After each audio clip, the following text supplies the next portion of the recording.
इसका किसी China angle से, किसी फॉरेन एजेंसी से, किसी ईडी के केस से दरअसल कोई ताल्लुक नहीं है। ये सीधे सीधे मीडिया को एक संदेश देने का तरीका है कि बोलोगे तो मारे जाओगे।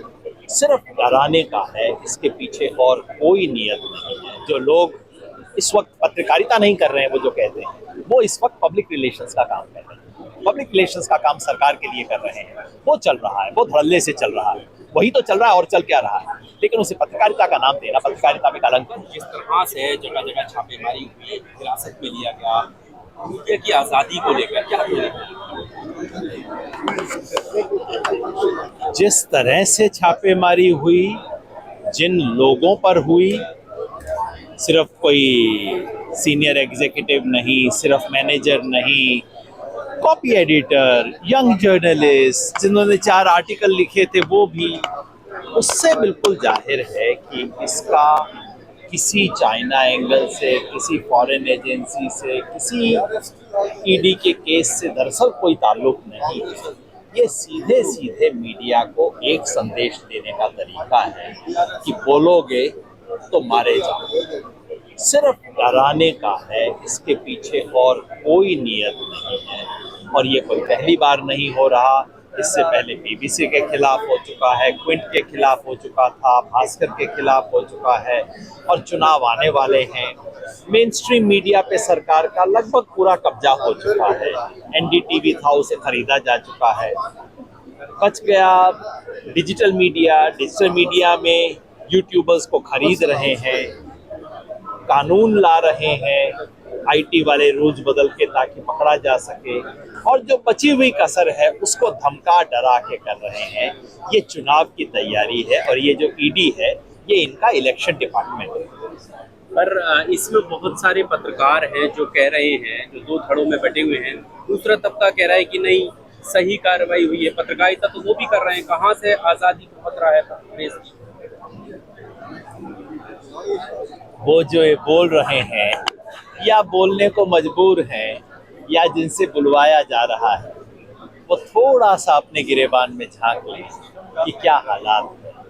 आज कैमरा बंद कर दीजिए, किसी मीडिया वाले से पूछ लीजिए, हर कोई जानता है सच्चाई क्या है।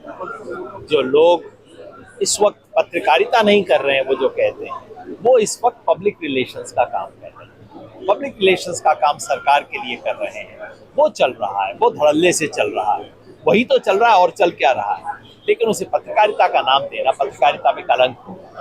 चिंदी मीडिया जैसे शब्दों का इस्तेमाल किया गया है उन पत्रकारों द्वारा कि कुछ चिंदी मीडिया पत्रकार जो है उन पर कार्रवाई हुई है, तो कह रहे हैं कि पूरी पत्रकारिता को खतरा है, जबकि ऐसा नहीं है।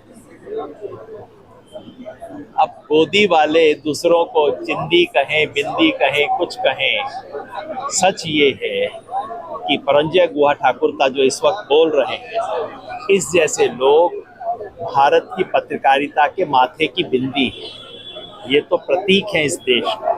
अगर ये पत्रकारिता होती है जो जोखिम उठा के खड़े होके हर सरकार के खिलाफ, और ये जो पत्रकार पकड़े गए हैं, याद रखिए वो पत्रकार हैं जिन्होंने कांग्रेस के खिलाफ भी आवाज उठाई थी। याद रखिए कि प्रवीर पुरकायस्था उन लोगों में से हैं, इमरजेंसी में जिन लोगों को सबसे पहले गिरफ्तार किया गया था, ये वही प्रवीर पुरकायस्था है। तो ये तो इस देश के पत्रकारिता का मान है। ये पत्रकार, अगर इनके खिलाफ ये कार्रवाई हो रही है तो इससे बड़ा अशुभ लक्षण कोई हो नहीं सकता। अब क्या लगता है, जो कार्रवाई हो रही है, आगामी चुनाव भी है, किस तरफ या किस तरफ ले जाने की कोशिश है मीडिया?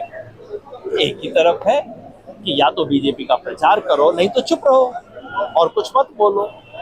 सीधे सीधे, और कोई इसका मतलब ही नहीं है। चुनाव तक ये किया जाएगा, और चुनाव के बाद अगर ये सब हथकंडे अपना के बीजेपी सोचती है वो जीत जाएगी, तो बीजेपी की रणनीति है चुनाव तक इनको बंद रखो और इनका मुंह बंद रखो, चुनाव के बाद इनका गला दबा दो।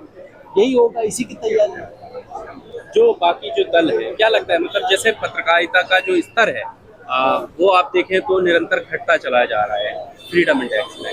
तो अब ऐसे में जब इस तरह की कार्रवाई होती है तो किन लोगों को खुलकर सामने आना चाहिए? क्या उनको वो नहीं आ पा रहे हैं? पूरे मतलब देश के लोगों को पत्रकार जगत को आना चाहिए। वो आज कम से कम इस देश के पत्रकार जो किसी पार्टी के समर्थन में है, विरोध में है, निष्पक्ष हैं, सब पत्रकार, बड़े पत्रकार इस देश के यहाँ मौजूद हुए हैं।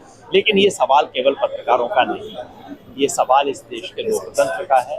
देश के तमाम जितने भी जन आंदोलन हैं, जितने भी जन संगठन हैं और इस देश के सामान्य नागरिक हैं, पाठक हैं, उन सबको आना होगा, क्योंकि पत्रकारिता पे हमला, अभिव्यक्ति पे हमला अंततः लोकतंत्र पे हमला है, बोलने पे हमला है। अगर उस पे हम नहीं खड़े हुए तो कौन खड़ा होगा? Thank you.